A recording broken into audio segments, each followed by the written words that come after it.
you. Ladies and gentlemen, first of all, thank you for resisting the temptation to go out tonight with this nice weather in Brussels, but instead joining us in this interesting debate over pesticides residues and how these ensure EU agri-food competitiveness. There is no doubt that the equation is tough. EU farmers and consumers basically want high quality and healthy food. They also want to protect the environment, but at the same time, the competitiveness of the agri-food business should be considered. We will start with Mr. Andrzej Knotek, an MEP from Renew Europe and the Czech Republic, who will hold the keynote speech, and then we will move on with our distinguished speakers who will further analyze the topic. Let me just introduce very quickly our panelists. We have here with us tonight Ms. Almut Bitterhoff, Deputy Head of Unit on Pesticides in DG Sante. We have Ms. Eileen Gordon-Leahy, Secretary General of the European Coffee Federation, Ms. Anna Boulova, Secretary General of the European Federation of the Trade in Dried Fruits, Nuts, Processed Fruit, Vegetables and Fishery Products, Ms. Mar Fernandez, Director of the Spanish Association of Egg Producers, and last but not least, Mr. Okisenger Ojepat, Chief Executive Officer of the Fresh Produce Consortium of Kenya. So, Mr. Knotek, you have the floor. Thank you very much, Sarantis, for the floor. Just a quick check. Can you hear me? Can you see me? Thank you very much. Good afternoon or almost evening to all guests. I'm very pleased that I can lead this introductory remarks, and I would like to congratulate to the organizers for holding this event. I think that the topic and also timing is perfect. So when we look now in the last 2 years in the EU, since the European elections, since the new Commission, it's about the Green Deal. And Green Deal is about sustainable development, which will simply cover most, or I can say all the sectors, including the EU agri-food sectors. And there will be new targets, new elements. And of course, these new targets and elements which will support the sustainability will at the same time influence the whole value chain in the EU and also outside the EU, and will become a challenge in terms of competitiveness as well. The EU belongs to the biggest global importers and exporters of food. The figure should be somewhere around 22 billion. And this figure itself confirms that it's very good to hold such debates and exchange of views to find the balance between sustainability and also competitiveness. It's fair to say that there is an equation. On one side are the EU producers, which needs to comply with the EU legislation, and they have changed rules. So that means that also the importers, that's the second part of the equation, shall also comply with the same rules, which are also in line with the latest scientific evidence. Let's imagine the Green Deal has high ambitions. For example, the 50% reduction of pesticides by 2030. This will for sure have a major influence on our agri-food producers by imposing strict rules on our farmers. So we cannot simply just allow imports which do not comply. So in that regards, the legislation on a maximum residual level is, in my eyes, legislation of major importance to introduce a fair balance and ensure that the imported products are also safe for EU consumers. Therefore, in general line, I support the trend mainly managed by the Commission. But of course, we must take care that the targets are realistic and there is equivalent support both for the farmers in the EU and all related businesses, but also for the partners in the countries outside EU, because they can have different starting positions, and we must be very careful not to destroy this balance of sustainability and competitiveness as well. I think it's very important also to follow the WTO rules, which simply must be followed. In order to succeed, we should keep focus on three objectives. And this is the competitiveness of our agri-food sector, sustainability of food system, and of course, the food security, because at the end is the consumer, European citizen that needs to be safe. I will stop at this time, and I would invite you for very fruitful debate. And I'm also looking forward for seeing and hearing various arguments. Thank you very much for invitation. Have a nice day.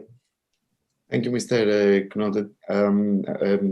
Let me just remind you that each speaker will have 7 minutes to make a short introduction to the topic, and then we will have a debate, also receiving, of course, questions from the audience. Let me start very quickly with Ms. Peterhoff from DG Sante, the European Commission's DG Sante, who will basically tell us the current status quo when it comes to MRLS for pesticides in the EU, if the rest of the world complies with the EU rules, what the expectations are, because our MEP before talked about realism in the whole discussion, Ms. Peterhoff. Yes, thank you very much, and thank you for having invited me. I think this is a really good event and a good opportunity also for us from DG Health and Food Safety to present our views on the way ahead with the farm to fork strategy. You have mentioned it, the Green Deal is at the very heart of the new policies.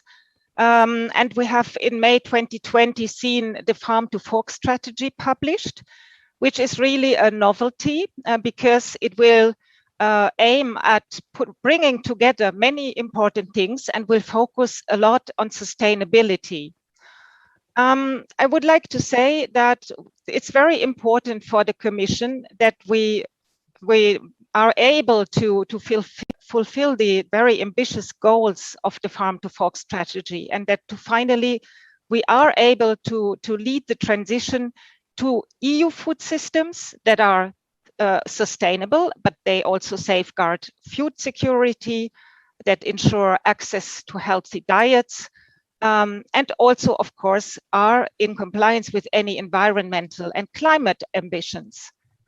But of course, we cannot achieve this all on our own. And this is why we have started dialogue also with non-EU countries quite a lot in order to talk with them, to inform about our next steps, to see what they have reflected on, because we know that there are also other countries that are having similar discussions at this moment. Maybe just to say that the MRL regulation, as it was mentioned, is really at the heart of the pesticides policies, together with the regulation on approvals and authorizations of substances. And the MRL regulation has the main aim to really protect consumers. This is the most important, it's the primary aim. Besides that, it has actually also the objective to facilitate trade. And this is important. It was mentioned that the EU is a big importer and exporter of agri-food products. So we have to bring together these two objectives in a good way. Maybe just to come to the farm to fork strategy and what it would mean now in terms of the next actions or the prospects for the MRL sector. First of all, I would like to say that we always ensure that food that is placed on the EU market is safe for consumers. This is already currently the situation, nothing new in that. And when doing so, it does not matter whether such food is actually domestically produced food or whether it is imported food, because our maximum residue levels are applicable to all food on the market. There's nothing new in this. What is new? That in future, with the new ambitions in the Farm to Fork strategy, we will also take into account certain environmental aspects when we are setting import tolerances. Import tolerances are MRLs that are set for good agricultural practices from outside the EU. This is laid down in our legislation. It is a right to ask for them, and we will continue doing so. However, if we do so, we will not only look at the safety for consumers, but we will also look at certain environmental aspects. But it is very important to know that of course, we do have to still respect our WTO obligations. We are committed to do so. And therefore, we cannot do this for all import tolerances. There will be a selection of substances for which we know that there are global environmental concerns. And we will have to make an assessment for this before doing so.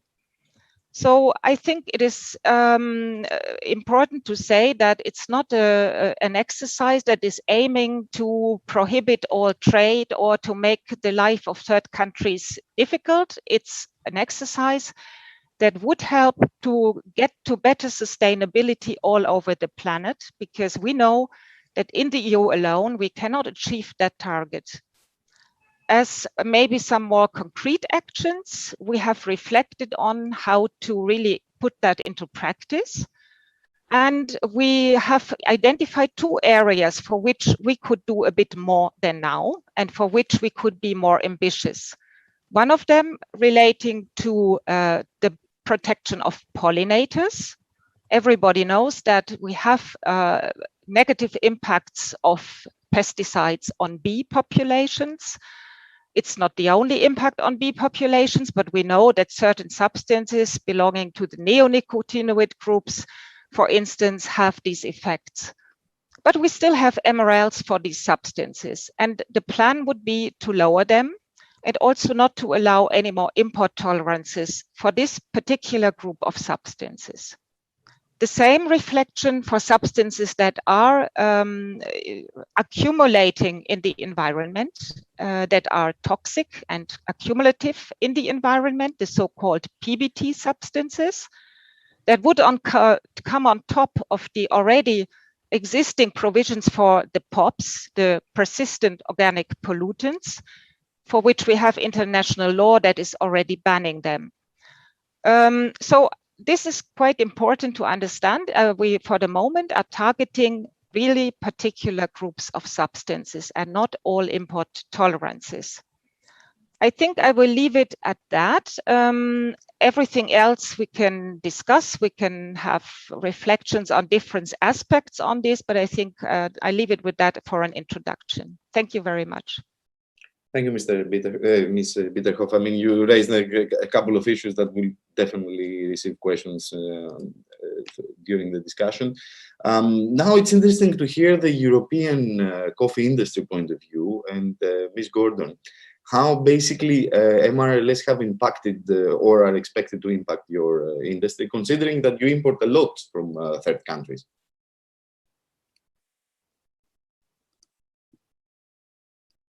Apologies, I was muted.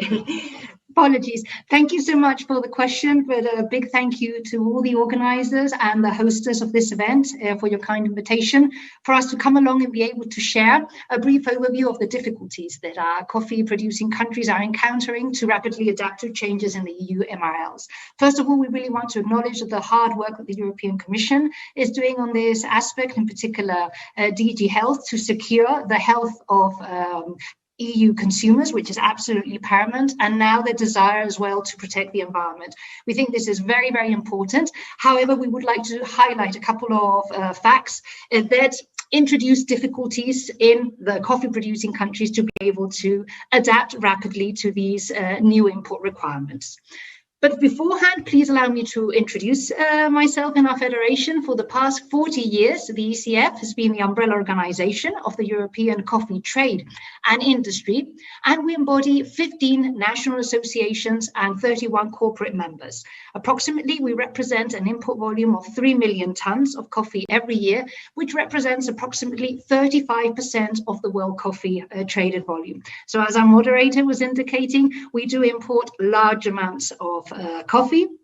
And I would like to highlight that we're actually the largest coffee market in the world and also the largest exporter of roasted coffee. Moreover, we actually have the country with the highest per capita consumption at 12 kilos per year per person, and this would be the case of Finland. As for coffee, as you're all fully aware, coffee is grown between the Tropic of Cancer and Capricorn in over 70 producing countries. As a general rule, where you find wine, you will not find coffee being cultivated. So this is the reason why there is no coffee grown in the EU. For many developing countries, coffee plays a pivotal role in the development of their economies, and the EU is a key market for all their exports. According, for instance, to Eurostat data, for Honduras, 60% of their exports of green coffee come into the EU. For Brazil, it would be approximately 55%. And for countries such as Peru or Vietnam, for instance, it would be over 40%. So as you can see, they're highly dependent, their economies are highly dependent of their exports into our country.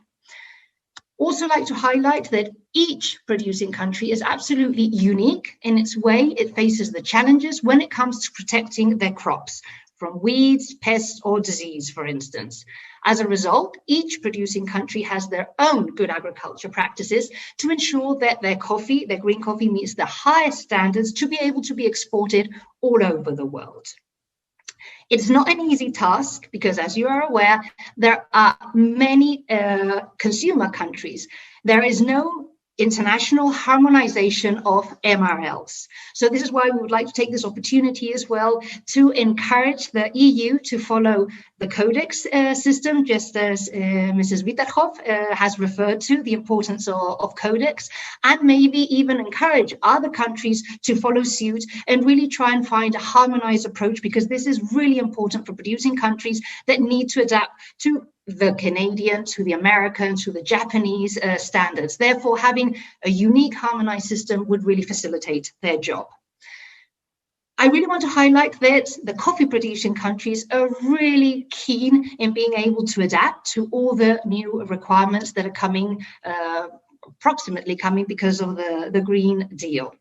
But it's not an easy task because we're talking about 12 million smallholder families that are producing between 70 and 80% of all the coffee that is produced in the world. These farms are no bigger than 6 football pitches, so as you can imagine, very small. Additionally, there are lots, at least in coffee communities, there are a lot of levels of intermediaries. So therefore, between the farmer and their exporter, the coffee has gone through lots of hands. So therefore, reaching out to the original farmers that are actually applying the plant protection products in their farms is not as easy as we would like it to be. So in the light of what I have just mentioned, we would like to request that when a specific requirement is made, for us, it seems only fair that we support the coffee producing country in identifying and implementing appropriate alternatives. We also need time. Time is needed for these countries to be able to adapt.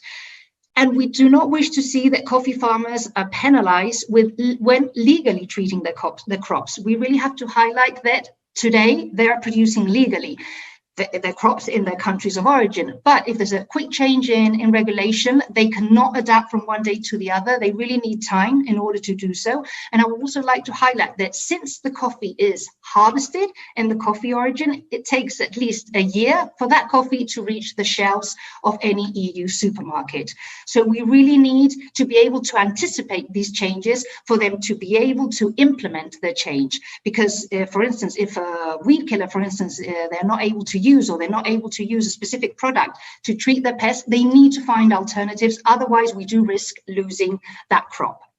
So we really strongly believe that Trade enabling policies are essential to continue to help foster the development of agriculture in these coffee producing countries. So we may continue to ensure that there's a flow of green coffee from these exporting countries into the EU, so that all European consumers can continue to enjoy their favorite type of coffee. And definitely me, one of them. And I do hope that many of you also have a cup of coffee next to you, even though it's a little bit late in the afternoon.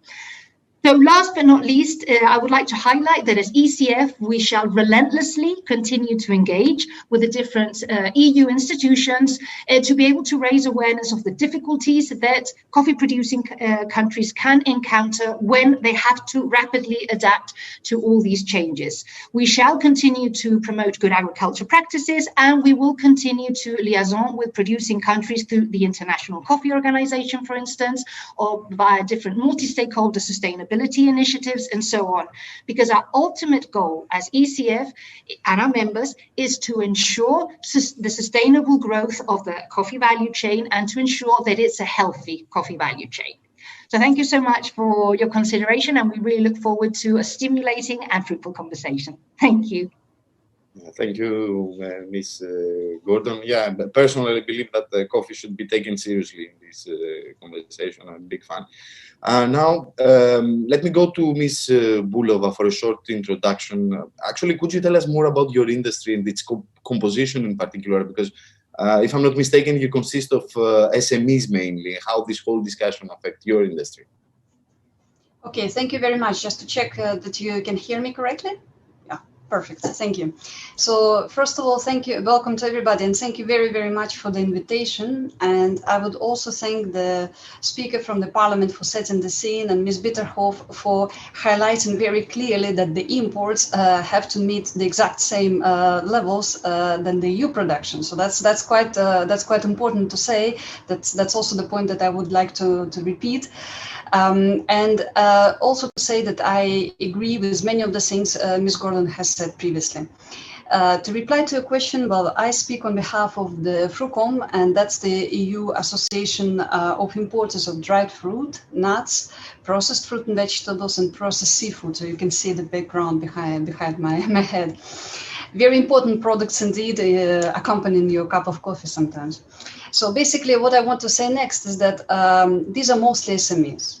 I'd say 99% of our members are SMEs, and I would like to say that sometimes one witnesses the debate, imports versus the EU, farming, etc. Well, in our case, what I can say is that for our products, we import them because simply there is not sufficient production in the EU. So if we talk about almonds, for example, the world leader would be California, the US. If we talk about hazelnuts, that would be Turkey and other third countries. If you talk about raisins, sultanas, it would be Turkey again.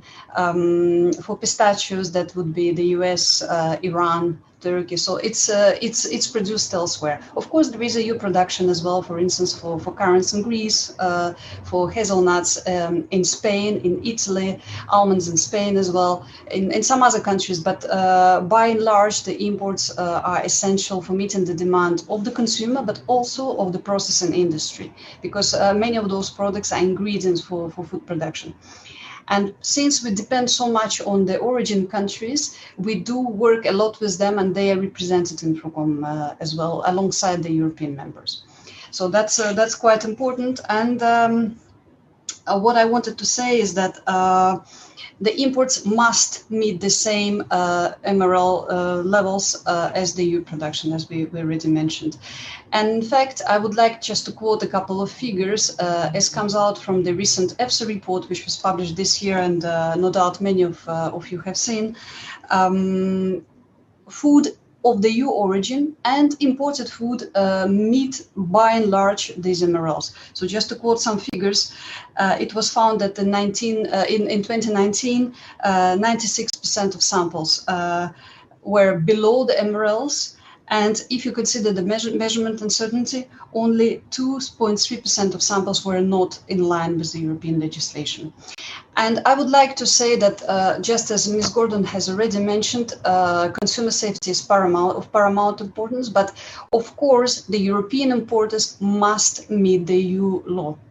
There is no question about this. And why it is so? It is simply business logic, because if imagine that your foodstuff arrives in Europe and it's not in line, what will happen is that it's going to be recalled from the supermarkets. It's going to be withdrawn.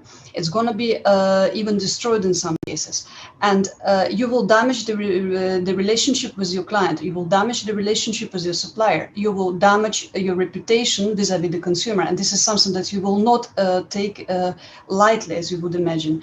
And if you talk about the case of our industry, which is mostly SMEs, you know, running such risks, such financial risks, means that you will be at best losing a lot, and at worst you will go bankrupt. So this is very, very serious.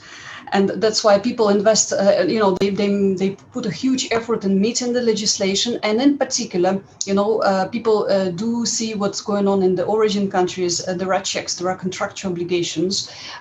It's integrated pest management. You have the biological techniques of pest control. You have resilient varieties that are planted, etc., etc. And of course, before the products are even shipped, they are tested. And they're tested routinely, and they're tested at a large scale by many of our members. So this is something that is happening. Now, what can we do to ensure compliance even further? What can we do to make us more competitive and yet to increase that level of compliance that I mentioned? And there is one point that I want to raise here, and this is in line with the coffee sector as well, and I believe with many other food sectors. Actually, I know for a fact that it is so. I would just ask one question. Can I be sure today that if I have a legal product, it's going to stay legal in 1 year? It's going to stay legal in 2 years' time? And I underline, this is a legal product I'm talking about, you know, the meeting the requirements. Because the way the food industry is geared, is managed, the way the farming is managed, that we plan like this, and it must be so, and there has to be predictability, and there has to be legal certainty for the operators if they want to continue doing business legally. This is a must from our perspective. Because if I explain the processes behind the scenes, well, the orchards are treated, and then the product will be harvested. In many cases, we are talking about trees that are there for many years. It's harvested once per year, and then the product would be stored, would be cleaned, washed, processed, dried, stored again, transported, shipped overseas, stored, then maybe used as an ingredient, maybe further reprocessed, packed for retail, then bought, and then be stored by the consumer and consumed. So when you go along all this process, the time increases and the value increases. And so this is something that is really at the core of the food production. And we believe that maybe this should be, you know, that should be more taken into account when formulating the policies. Now, I would also like to mention that we have been in contact with DG Sante, with the unit of Ms. Bitterhoff in the past, and we are really grateful for the effort that has been made in terms of transparency, increased information to the chain, you know, the publication of the minutes of the standing committee. I think it's outstanding compared to all the rest. It's really great. But if we look at the great variety of products that that is in our scope, if we look at the great variety of origins, and we have the SMEs in charge of that, it's just not possible to be certain that we are not taking any risks, and that the products that are manufactured legally today, they will stay compliant within 1 year, within 2 years. And for us, it is a must. So thank you very much for your time, for consideration, and also looking forward to the debate and to your questions. Thank you. Thank you, Ms. Bulova. Yeah, the time issue will be analyzed further during the discussion. Now, Ms. Fernandez will provide us with a standpoint of the poultry and pig sector, and how the industry sees the whole discussion, and what you expect from the farm to fork strategy connected with, you know, with the trade angle of the topic. Okay, I hope you can listen to me and you can see me. It's okay? It's perfect. Okay, well, thank you very much for your invitation. Good afternoon, and thank you for organizing this debate and for inviting me to be part of this interesting session on pesticide residues and agri-food competitiveness. I'm working for the egg sector, but as I am the only speaker related with the livestock production, I will give my view also regarding other animal producers like the poultry meat and the pig meat sectors, because we are all under the same risk and under the same challenges at the moment. Well, poultry and eggs, together with the pig meat production, are very modern and efficient productions in the European Union. Under the EU policy, usually there are not public intervention or public funds for marketing or for price regulation in these sectors, because we are part of a very competitive and successful European livestock sector. So I mean competitive even when we have a very exigent and very restrictive rules regarding animal health and animal welfare, regarding also environmental protection, and regarding also food safety. And also we have rules not based in real risk, but only in political decisions, as we can mention the cases of the use of GMOs in the feedstuff, or also the restriction in the use of meat and bone meal in these sectors, I mean in the monogastric sectors. Well, the European regulation are imposing regulatory costs for the producers that reduce our competitiveness and in the global market. So these regulations in the case of GMOs and the restrictions in the use of meat and bone meals adds about 3% of cost of production for our meat and our egg farmers. If you take in account that they produce commodities, you can understand that the 3% of production cost is an important added cost, and it's nothing to do with the quality, with the safety, or the sustainability of our production. So our sectors are very efficient, but are in a very vulnerable position because the main production cost is the feeding of the animals. The cost of feeding the animals is between 50 to 60%, depending on the sector and the system of production. Even though we are efficient, we are very professional, and we are able to produce enough food, safe, nutritious and available for our population, and also we are able to export to many third countries around the world. But the regulatory costs are always pressing our margins down because we have more and more restrictive European legal requirements every time. So we are producing meat, poultry and pig meat, eggs in the more exigent way in the world. We give our society the safe and the quality food they want, but we fight against the competitors from third countries that do not produce with our rules. And this is not a fair competition at all. We need to be in the same kind of regulation in a global regulatory system. In our sector, we are suffering also another important uncertainty because we have to buy the grains we use as the raw material for feedstuff, and it is a global market. We need to import big quantities of corn and soya because we cannot produce these grains in the European sector, and they are vital for our very efficient animals. But we cannot control the price. And it is a very volatile global market with a lot of speculation in raw materials based on the harvesting forecast, particular country policies, or trends of investors in the future markets of agricultural commodities. So we cannot control this cost. I mean, the GMO restrictions reduced our availability of imported grains. And the meat and bone meal restrictions increase our dependence of imported grains. And if we add other rules to lowering the LMR's levels of phytosanitary molecules, we will reduce also the availability of grains, we will increase our cost of production, and it gives more opportunities to third countries' competitors in the global market. So it is a problem that we are facing for a long time with other restrictions, and it is one more regulatory cost going to be added in a market that it is very sensitive to any addition of cost. So we need to ask the EU Commission not for adding a new problem in our livestock sector. We are efficient, we are professional, we are good farmers and producers, but we need also to be competitive. We cannot have more and more cost with no added value in our product. Nobody pays for that.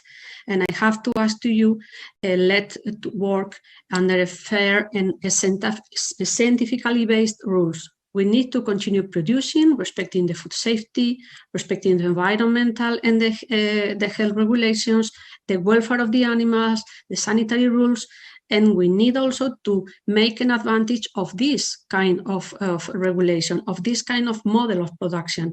But it is very difficult to try to give more opportunities with added cost that gives no any added value for our producers or our consumers.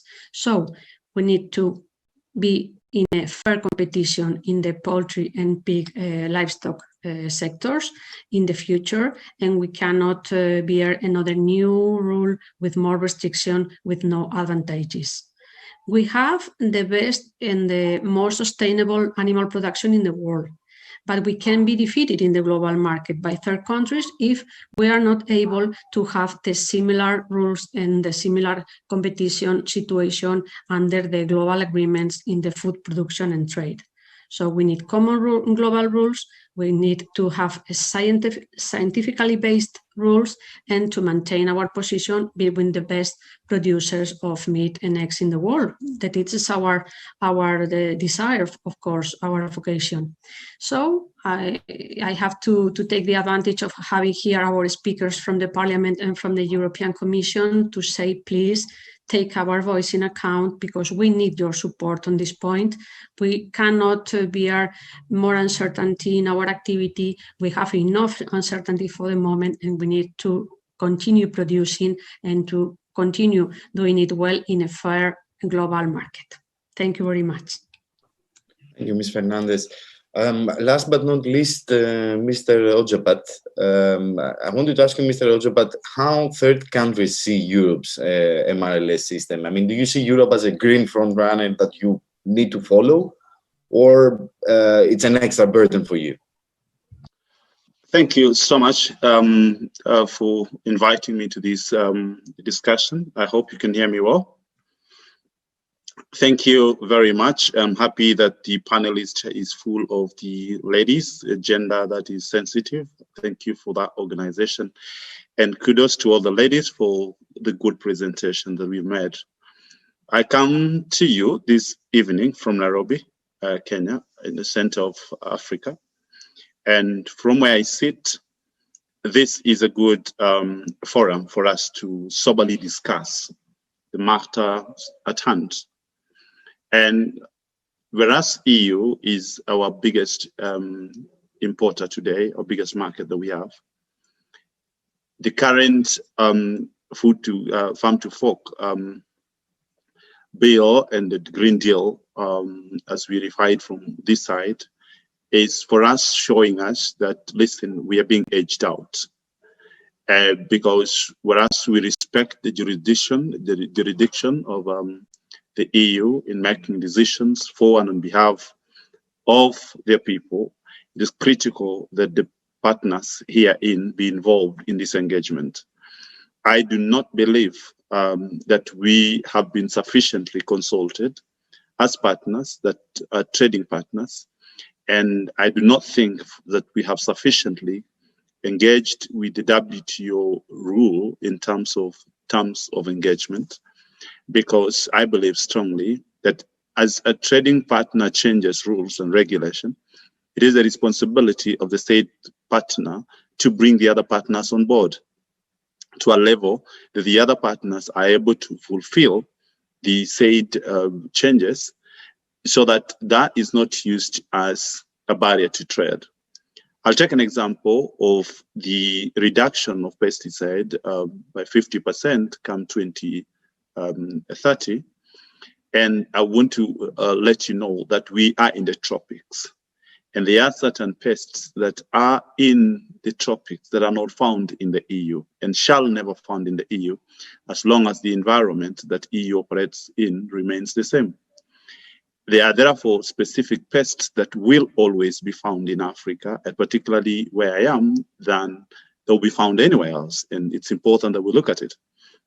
Our biggest concern today is the regulation that EU has woke up and decided they depart from the rest of the world and decide we are going on hazard assessment other than the risk assessment. That is an extra burden for us, because what is the description of a hazard? Where are we putting science? And we have been guided by science until where we are. The question is the current system working?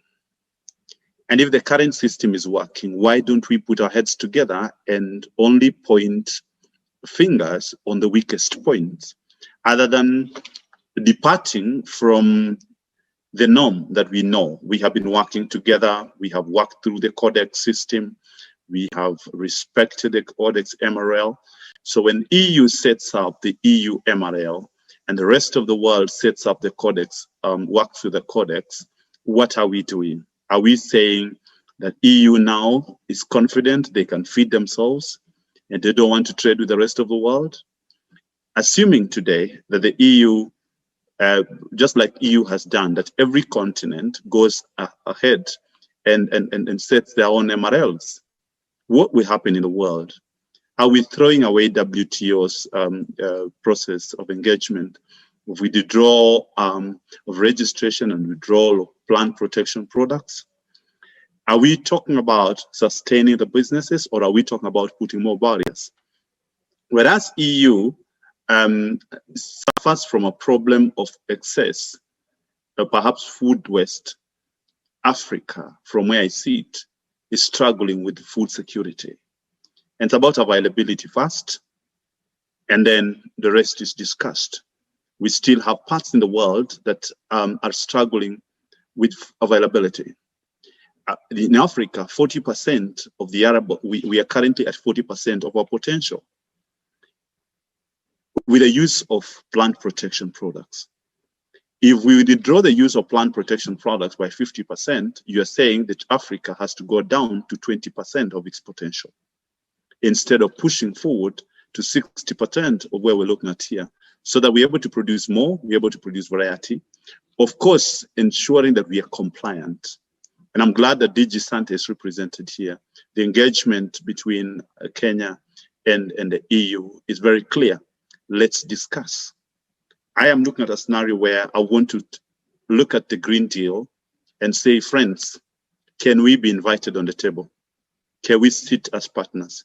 Even though Africa may be a smaller partner in terms of this trade, but we play an important role.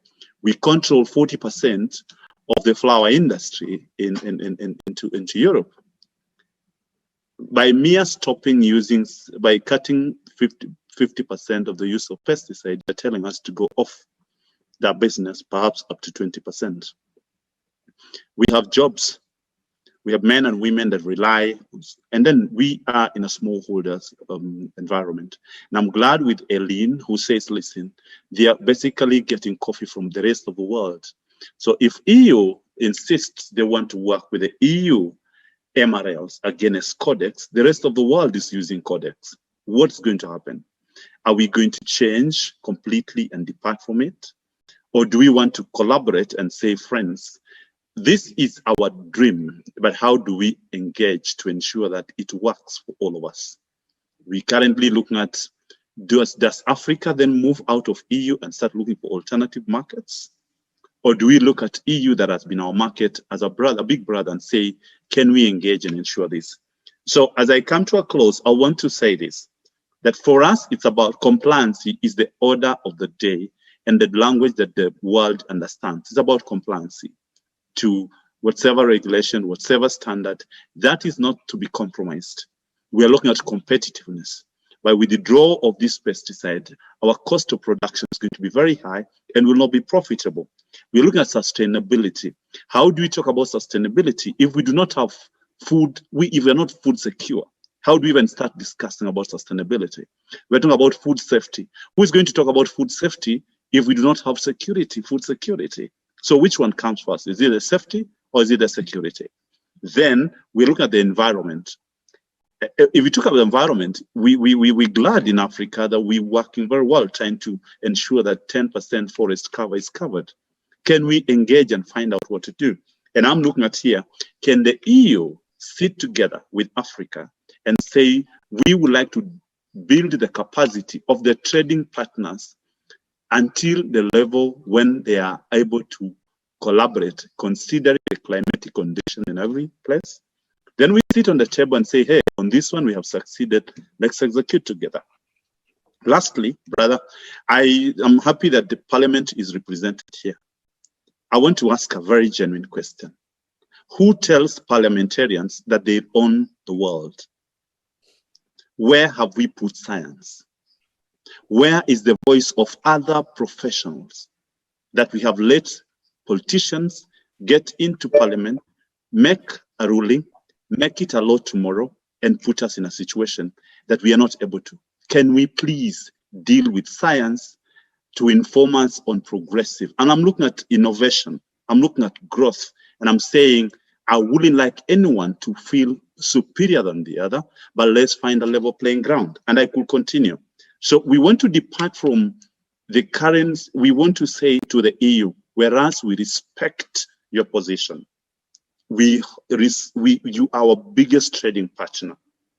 We are working together in many other areas. Why does EU want to stand away from the rest of the world? Is there something that EU knows that we don't know? Or is there something EU is trying to protect themselves? The very last is that I know the EU farmers are subsidized. The African farmer is not subsidized.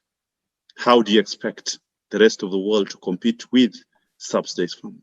Can those subsidies be passed to the smallholders in Kenya for us to be able to say, listen, we're also enjoying the same subsidies? For this reason, we can reason. But if EU is subsidizing their farmers, in the Kenyan farmer is not subsidized, and you expect them to compete in the market, something is terribly wrong. So I'm ready to engage today and in the future that we bring sanity and a sober, solid minds on the table, but let science take the lead. I submit. Thank you so much. Yeah, thank you, Mr. Ojepat. I mean, you raised questions that need to be answered. That's why I wanted to ask now Ms. Bitterhoff what her comment is on the fact that third countries were not consulted, according to Mr. Ojepat, on the pesticide reduction goal or the new Green Deal in general. And before you mentioned, Ms. Bitterhoff, that you are already in discussions with third countries. What is the feedback that you got so far from these countries regarding Europe's initiatives? Yes, thank you very much. I think, I mean, I noted down quite a few points to which I would like to respond. And I have also the feeling that some of the information is not clear or has been misunderstood. There's quite some things that I would like to mention. But coming back to the consultation, so let me just say that the Farm to Fork strategy as it stands and the reduction targets, they are only applicable in the EU. They are not applicable to any trading partners. So it is not required anywhere that the 50% reduction target is actually applicable to Kenya or any other non-EU country. So this is the first thing. Of course, the ambition is that gradually the move towards sustainability would be more than only the EU, but the particular targets that were laid down in the strategy don't apply. So we still have legislation in place which allows third countries to make applications for import tolerances that are needed, and we know they are needed because, as you said, you have different climatic conditions. And we will assess them, and if this is safe for consumers, we will always establish them. So I do not think that we missed an opportunity to consult because this part of the Farm to Fork strategy is not applicable. Where we want to consult you, and this is why we have done all these efforts already, and we are still doing these efforts, and I see this event as another opportunity to do that, is to make you aware of our reflections as regards the future for emeralds in particular in relation to the environmental concerns. This is really important because this is something that is new and it has not been there before. And we would like to make you, others, and stakeholders, the public aware of the plan. So far, nothing has been done on this. There is no regulation yet in preparation. There is no legal initiative yet in preparation. We are in the phase of communicating, being transparent about what we have in mind, and we are happy to hear your views. We also had an information session with third countries on pesticides on the 20th of January, which was very well attended. And I think we have to, of course, we will listen and see what the feedback will be. So the question was raised whether the feedback, how the feedback was. Very mixed, I would say. There were several countries that were indicating that indeed they have a problem because they think the EU is kind of dominating and reducing sovereignty of third countries, being too pushy, driving things that should have been tackled differently. Others were quite much in agreement with the goals and the strategy as such, sharing also some views about how this could be implemented. I think both of these feedbacks are very relevant, and we have to clearly take this into account when we start preparing particular legal initiatives, which has not yet been the case, as I said. So I think you haven't missed any opportunity to be consulted. Maybe you know that it is planned that to have a kind of umbrella legal framework on sustainability in the EU, the kind of initiative that would be on sustainability more horizontally, that would be over many different sectors, not only on pesticides, but on other sectors like animal welfare, feeding stuffs, and so on and so forth.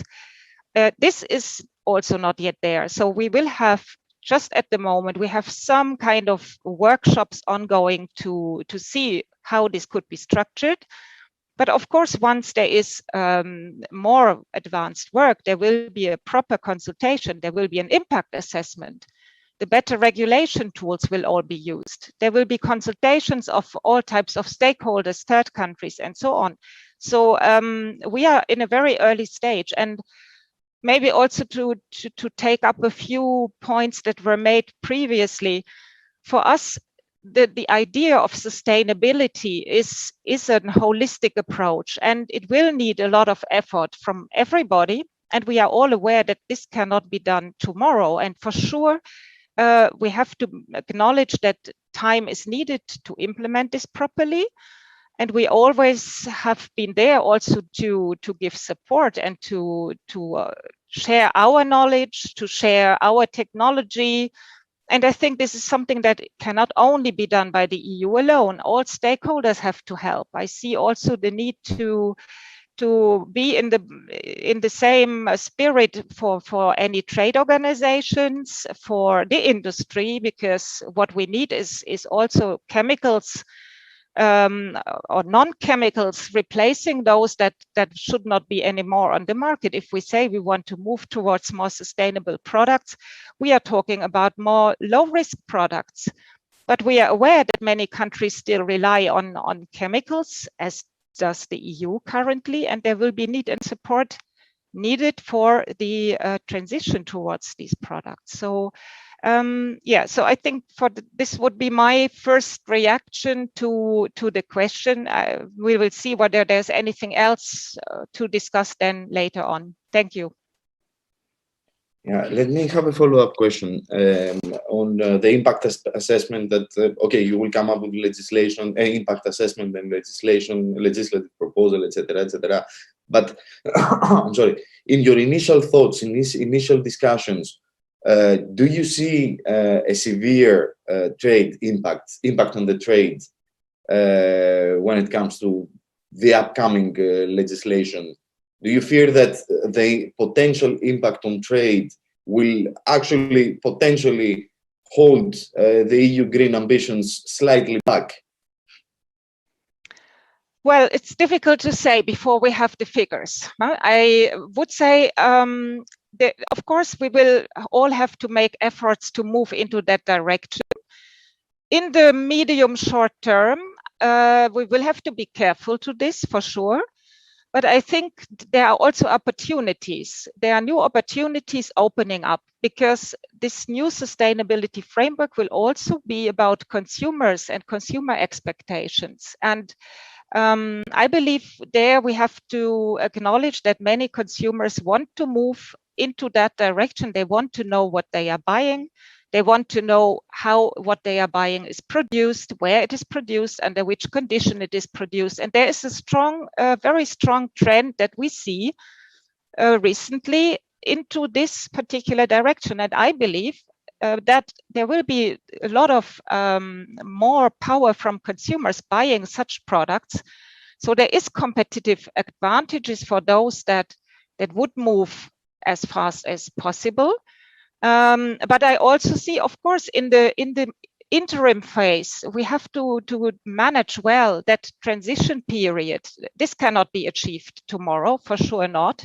There may be impacts on feeding stuffs. There may be impact on food products, and this should be avoided. So we need to make sure in all this discussion that we do not end up in a situation where suddenly you do not have any coffee anymore on the table in the EU, or where you have no feeding stuffs anymore for your animals. So that needs to be well captured and well reflected on. But in the long term, I believe there are great opportunities, and maybe we will see a changed way of trade. It will be changed for sure. It's not the same anymore, but it will be opening also commercial opportunities. For us, sustainability is not only about environment. Sustainability is about also the social components. It's about economic components. It's including food security. Without food security, I think we will have a very bad sustainability approach. So it needs to ensure food security also. Yeah, so maybe this is it was pretty clear. But my general question is that the European farmers, I mean, we have no suggestions to European farmers. I mean, realistic suggestions that can apply now in order to, reduce pesticides. And we are asking the third countries to do so. So, you remember the glyphosate discussion and what the alternative is. It's super expensive. It's going to increase the overhead cost. So Europe hasn't found solutions to these problems itself.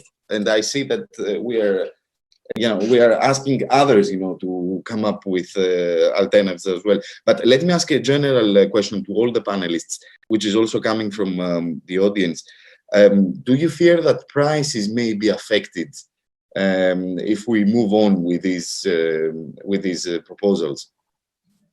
Let me start, if you don't mind. From where I sit, it's not a question of whether, it is when this is being implemented. The prices are definitely going to go high. There is going to be a lot we need to do, because referring to my pesticide conversation is that when you wake up one morning and say, we're not renewing certain molecules based on a hazard assessment recommended by the farm to fork strategy, it puts all of us in a situation where first, we get into a limbo. Two, the range of products we need to use is reduced. So two things are going to happen. One, you're going to cause resistance of certain molecules because they will be used more. And you require a different molecule to deal with that specific pest. That is, we are currently controlling using specific, a variety of pesticides, a variety of methodologies to get this together. The most difficult part of it is that we do not have alternatives. Even when we are being told we withdraw this, there's no alternative on the table. And alternative is not going to come tomorrow. Science has to go into it. And it takes up to 10, 15 years for us to be able to get a specific molecules scientifically proven for it to be rolled out. So that is going to be a cost, because we have to look for other orthodox manners or other technologies that are going to help us. And this, when we mention the issues of GMO, the conversation again changes. So it's putting us in a place where we do not know what to do. Three things are going to happen. One, people are going to imagine whether they could find alternative markets, which is not something they may have planned. And when you're going to engage an alternative market, it takes time to build relationship, to build a product, to resonate with them, look at logistic arrangements before you get to crack it. So that is the first thing. The second thing that's going to happen is that people are going to withdraw and literally stop doing certain things because it doesn't make business sense anymore. And that means jobs losses. That means food security is going to be threatened. And that means then that you reduce the options that people have on the table. The third thing is that then you're going to make countries like Kenya to be a super importer. We are still importing some foods now. Whereas we have potential to grow and be able to get food, to be food secure as a country. This deal is basically going to make us net food importers. And the question is, from where? And if we're going to import, we do not have minerals or other sources of income. Kenya is an agro country, and we rely on agriculture and agriculture products. And we are looking at value addition and manufacturing, where our raw materials come from agri products. So if we can't produce them, it puts us in an awkward situation. So what is going to happen? Then we go back to a crisis. We become beggars. And this is the dignity of human beings in this part of the world will be compromised. The problem that you're describing can be understood. I mean, but at the same time, I mean, Africa has to realize that Europe has the right, to move on with something that concerns its citizens, right? So the equation, as we said in the beginning, is tough, and we need to find, this balance. But you are raising a very important issue, and this is the time for adaptation issue. It was raised before also by Ms. Gordon. So my question to Ms. Bitterhoff basically is that do you have any idea where we are regarding the time adaptation that we will ask from third countries to to adjust accordingly in our standards? The time planning for the sustainability framework is 2023. So, I mean, we are not yet there. And as I said, once there is a proposal, this will be going through all the consultation processes established in the EU legislation, including the better regulation. I mean, you have all the feedback mechanism there. You have the WTO consultation phase there, where third countries are consulted. If you talk about the general framework on sustainability, this is a co-decision proposal that will be amending the general food law, and therefore will be a long procedure.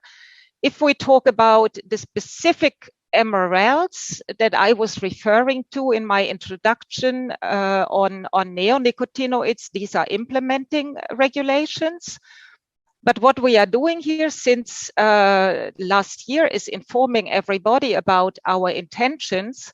And as I said, we haven't even drafted any regulation yet. So the idea is we are now making exactly this. We are outreaching to the world and the EU stakeholders with these ideas to get their feedback on board.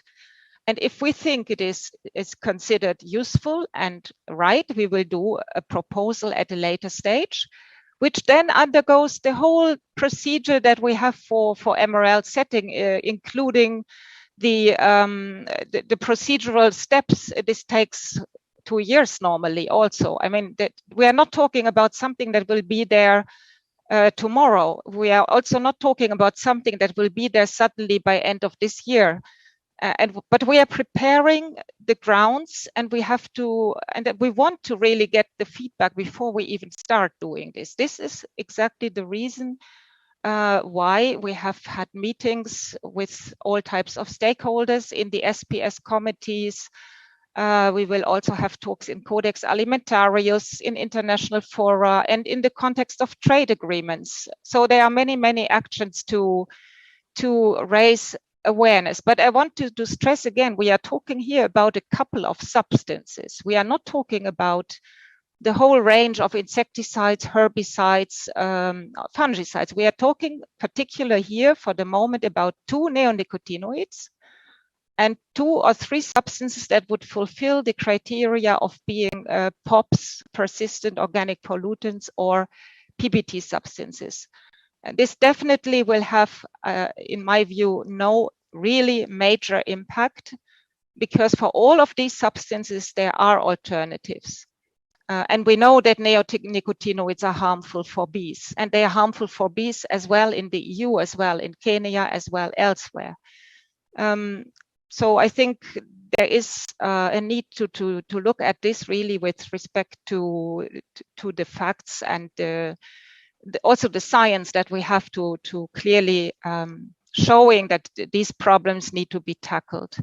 And if I have, since I have the floor, I wanted to remove one extremely difficult misunderstanding. You talked about the hazard criteria, Mr. Orchipat, on that we are suddenly using for MRL setting. We are not. This is not true. The cutoff criteria apply to the approval of active substances in the EU. In the EU, we have this criteria. If a substance falls under these criteria, the substance cannot be approved. But on the MRL side, we have legislation that is requiring risk assessment. And in the Farm to Fork strategy, the reference to cutoff criteria is made, but it's clearly said following a risk assessment and following WTO obligations.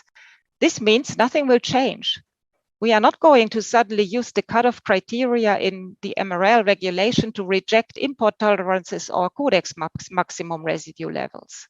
I think this needs to be clarified because it's an important point, and it may lead to a lot of worries that many substances would fall, but this is not the case. So just let me assure you that the only ones that could perhaps complain about that be the European farmers, for which we cannot approve substances because the substances are falling under the cutoff criteria. Thank you. Thank you. We have several questions from the audience. One of them basically says that could the promotion of organic and sustainable farming in developing countries be helpful in order to mitigate the use of pesticides? And basically, if yes, then who is going to fund the whole issue? Because as Mr. Orchipat said before, you know, not everybody in the world has the funding system of the CAP that Europe has.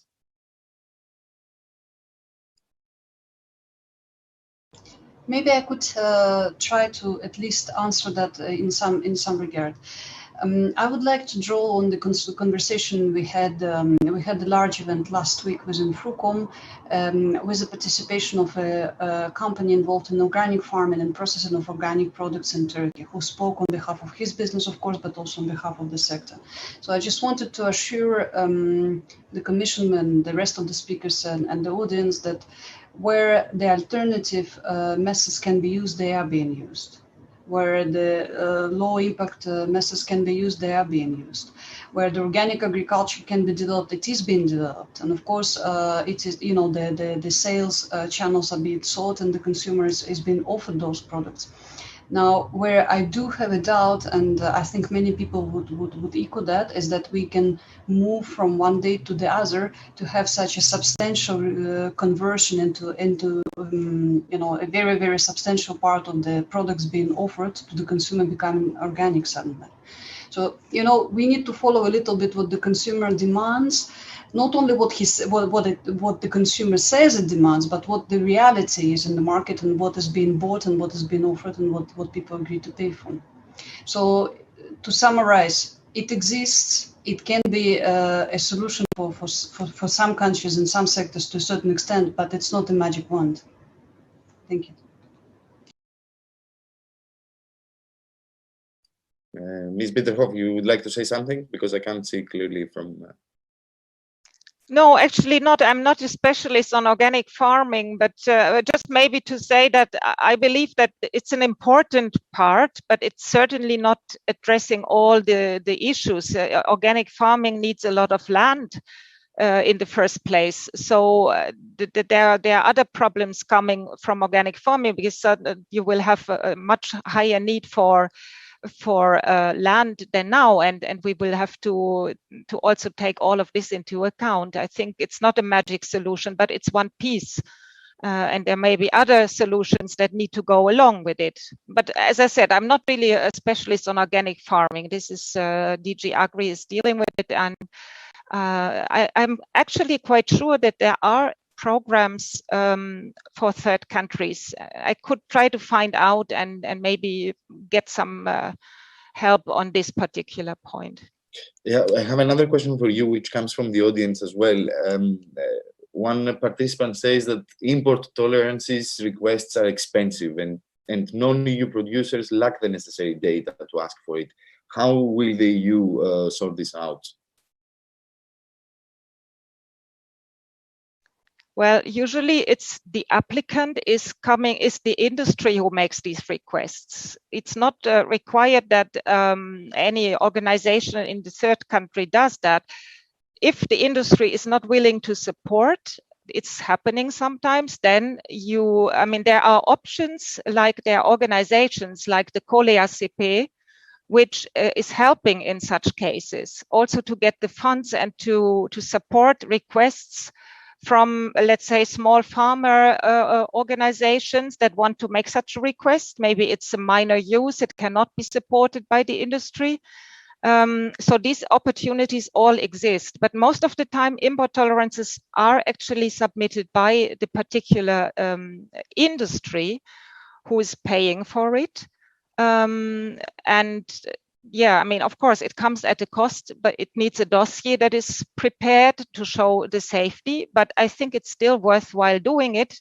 We have quite good figures from the last 10 years showing that basically 95% of all the requests were actually assessed favorably by EFSA. And finally, these MRLs were established. So it is an important thing to reflect upon if an MRL is needed for a good agricultural practices outside the EU.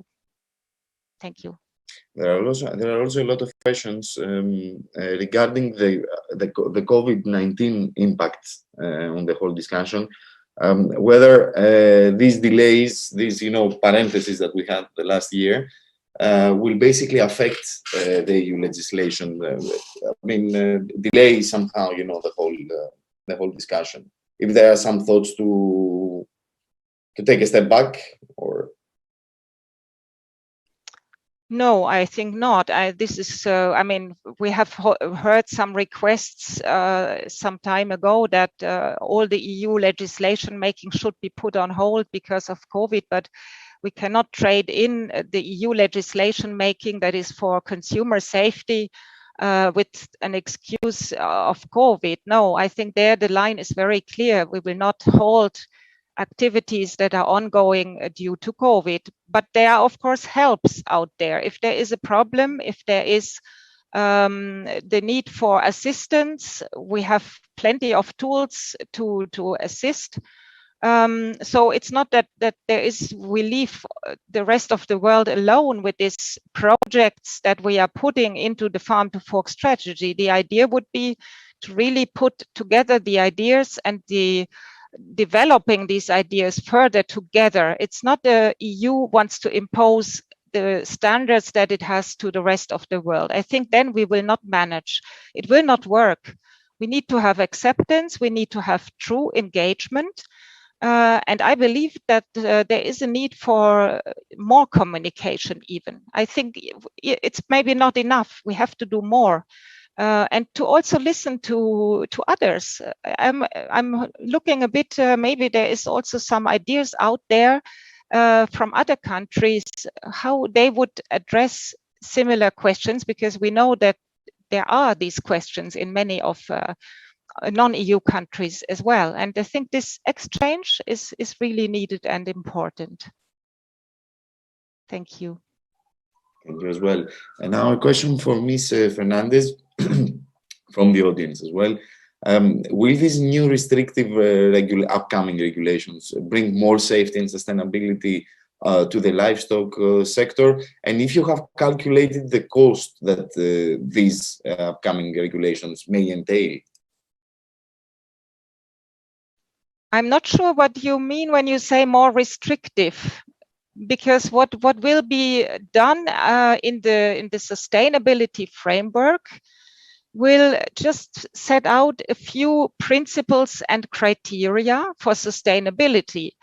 But then, of course, the implementation, this will be depending on much more detailed discussions in all different sectors. I don't think that what we can expect, but I mean, we are at an early stage. At the moment, there is only a workshop for reflection ongoing by our services in the JRC. Brainstorming is basically some additional definitions and criteria that could be used in such a forthcoming project. And I'm happy to invite you all to be part of the discussions when they start. There will be consultations coming up. And I think if you feel there is something that is too restrictive already in that general framework, it's important to know. But I mean, we have the Sustainable Development Goals from the United Nations, which gives us basically the overall global framework for sustainability, and this will be the basis for this legislation in the first place. So I don't think you need to be so worried that everything will be so much more restrictive and worse. Maybe it offers you new opportunities. Yeah, the word restrictive was used by a participant. It was an audience. Okay, sorry then. Yeah, I thought it was. But it's good to point out. Yeah, it's good to point out. So, Ms. Fernandez, please.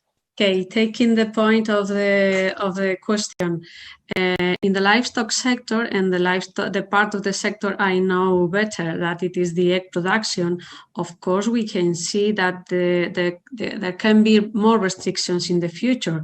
I mean, the European Commission is going to review all the animal welfare regulation, and we know that they are now with the proposal for finishing with the cages in the animal production. It is on the table now because it has been a citizen initiative that it is now under study by the Commission. The Parliament said last week that they were in favor of get rid of the cages in the animal production. So for us, this is a point very important, because nowadays we have almost 50% of the sector in the cage system, and it is the more efficient and it is the more sustainable under the use of the resources.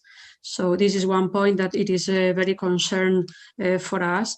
The second point is the organic production. It is not the more efficient and it is not the more sustainable production. We know it very well, and we know that with the last regulation on organic production, we have more problems for production, and we have more restriction and more cost. For instance, talking about the science after the regulation, we have now on the table part of the regulation in the organic production that says that even when you use a product that has 0 days of withdrawal in the egg production, in the organic production you need to use 2 days of withdraw the eggs in the farm.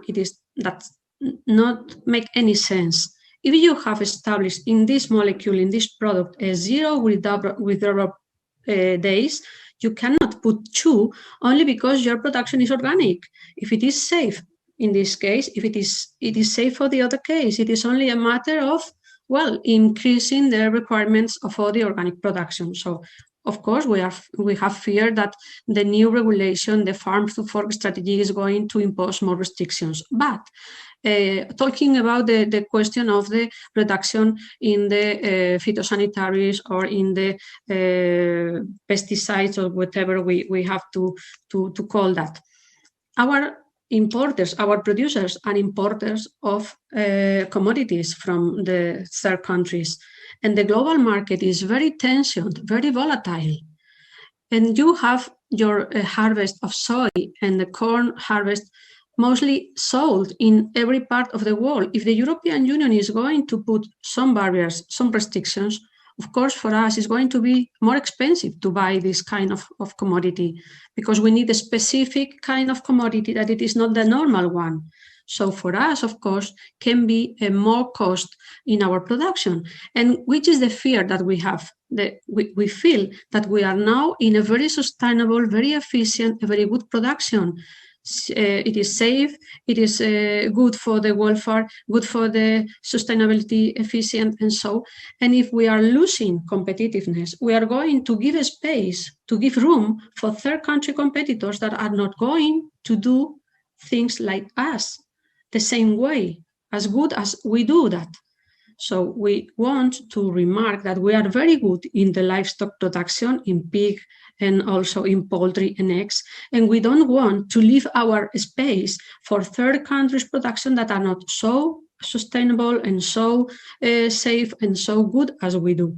This is our fear, and this is that we need to be sure about the future. And also, we have not any evaluation of the impact of the farm-to-fork strategy. We need to have this impact of the regulation or of the proposal. It is important because we cannot calculate the impact. It is the Commission that should present also the report of the impact of the farm-to-fork strategy. We do ask for the Commission to present this impact report. Thank you very much. And this is a thank you, Ms. Fernandez. And this is a question for the Commission, basically. If the upcoming impact assessment will focus on sector by sector, I mean, poultry sector, coffee sector, or it's going to be a more general approach that will not be eventually helpful, I guess. I cannot perhaps reply that now very completely. What I know is, coming back to the impact assessment of the farm-to-fork strategy, this is a strategy, it's a Commission communication for the moment. This is a policy paper on which we don't do an impact assessment. But where we do an impact assessment is when a policy initiative is developed to implement the farm-to-fork strategy. And this is what I was saying earlier, that once we are developing a framework on sustainability that is planned, which will amend the general food law, this will be a co-decision proposal for which we will have an impact assessment. So you will get this impact assessment done. Whether then there is amendments needed of sectorial legislation in co-decision as well, I believe there may be some of them, and I believe that where the ones that you have mentioned now on animal welfare, for instance, there are impact assessments done then by the different sectors. That's a normal procedure. This is normal Commission procedure. Once you change a major legal act, you have to do an impact assessment. This will all be done. But it will not be done, let's say, on the document, on the policy paper as such. This is a communication that is pronouncing Commission's ambitions. What will then be going into the procedures of consultation and impact assessment is the proposals. But it's too early to say. I mean, we are, as I said, we are in a very early phase. You are the lucky ones to discuss that at such an early moment with us, and it's good because it means that we can still get all the views on board, and it's good to hear that at such an early stage. But of course, we do not have yet a clear idea of exactly. I do not have a clear idea how exactly that impact assessment would look like. It's far too early for this. Yeah, but according to you, does it have to be detailed? Just your personal standpoint, not necessarily representing the Commission's point of view. Because I understand from the discussion that we have had so far, I understand it's more complex than some people imagine. So do you think that it could be we would eventually have a tailor-made approach when it comes to MLRS, for instance, to different countries and sectors, or it will be, you know, one fixed percentage and approach when it comes to this? But for pesticides, there is no change of the basic regulation planned, not at all. There will be no change of legislation. I'm now talking more about the general sustainability criteria for which we will have that impact assessment. For pesticides, we do not need that, because in our legislation, we have a provision already that that establishes the option to consider other legitimate factors, which can be environmental factors in this case. So there will be no change of the MRL regulation at all, and also then, of course, no impact assessment on that. I don't know whether this is it's a bit difficult, because there are so many different pieces of legal and initiatives that are going on, and that it's not yet entirely clear also to us what exactly will be amended. But I can say, because this is my file, that the MRL regulation is currently not going to be amended. So it will remain as it is with all the provisions that are in there. Yeah, I asked this question because before Ms. Gordon basically raised the issue of predictability when it comes, you know, to legislation, and, you know, otherwise people don't invest. But this is not only the case for DigiSand. I mean, there are plenty of cases in the Commission portfolios, from biofuels to whatever, that predictability and business continuity take center stage. I think we have 5 minutes left. We have a lot of questions. Unfortunately, we cannot ask all these questions. I may pick one from the audience. Again, many people ask about the cost and the prices and for consumers, and more than 10 questions about this. I mean, will the European Commission take into account, do you project, price hikes to products in case that, we move on with sustainability, or I don't know, what are your main concerns actually when it comes to this, to the pricing issue? This is very hard to predict. I'm not an economist, I'm afraid. But this is entirely the issue that will be assessed in that impact assessment. This is why we do this. All these questions will have to be asked, and they are relevant questions. I'm not sure that it will end up in an increase of prices necessarily, because if you consider that increased demand from consumers may also lead there to changes in prices in the other sense. But this is not the case about organic products in Europe. There is an increased demand for organic products, but the prices are still high compared to conventional, products. Yeah, but I don't know what would happen if more organic products would come on the market. You can also have influences there. I'm sorry that I cannot make such a calculation, and I'm not really a specialist for this, I must confess. But it's also true that we always do this kind of considerations in that particular document that is an impact assessment. That is what it is for. It will look into the effects on trade, into the effects of internal market, into the effects of price changes and things like that. So I think this is basically exactly what is needed. And once we have that, we will have to decide. It's not, it's not that we are already knowing everything in advance. We are looking at this, and we will have to decide whether the action that we had in mind is beneficial in view of all the considerations that are then made, or whether maybe it is, after such an impact assessment, could also be decided that it's not. So it's really an open question, and there will be policy options proposed that may be totally different, the one from the other. It's so there is adaptation in the long run, I guess. Sorry, I did not hear your question. What was? I mean, there is. I understand that this is not a fixed proposal. I mean, there is room for adaptation, further adjustment in the years to come. Yeah, there is no proposal yet. So there will be certain policy options that we can discuss, for which we have to evaluate impacts. This is the normal way of how these co-decision procedures work. And then the Commission will make a proposal for one of the options that seems then the most, the best one of the proposed options, and will make such a proposal, and then the proposal will be going to Parliament and to Council for further discussions, and then many things usually change also in that phase. Or are entirely blocked as well. We have seen that as well. Or are entirely blocked. That can also happen. Yes, we have nice experiences sometimes. True. Okay, let me give to each of you 1 minute, strictly 1 minute, because we're running out of time for some closing remarks. I'm going to start with you, Ms. Fernandez, and then we continue with Ms. Gordon and the rest.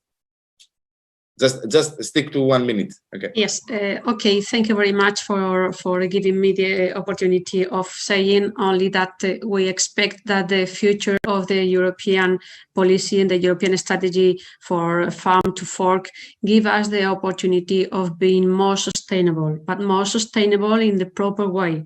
As you say, economical, technical, and also environmental sustainable. So we expect so, and we are very happy if we success on this target. Thank you. Thank you, Ms. Fernandez. Ms. Gordon, please. Yes, from my side, I would really like to express my appreciation to Mrs. Wiederhof's open predisposition today, and for your encouraging words of support in hearing our voice and in putting science at the heart of all the decisions. So we really appreciate that. You can, especially particularly looking at MRLs, know that you support that international harmonization, choosing to refocus in Codex, and we really look forward to working together towards tomorrow, to a better sustainable tomorrow. Thank you.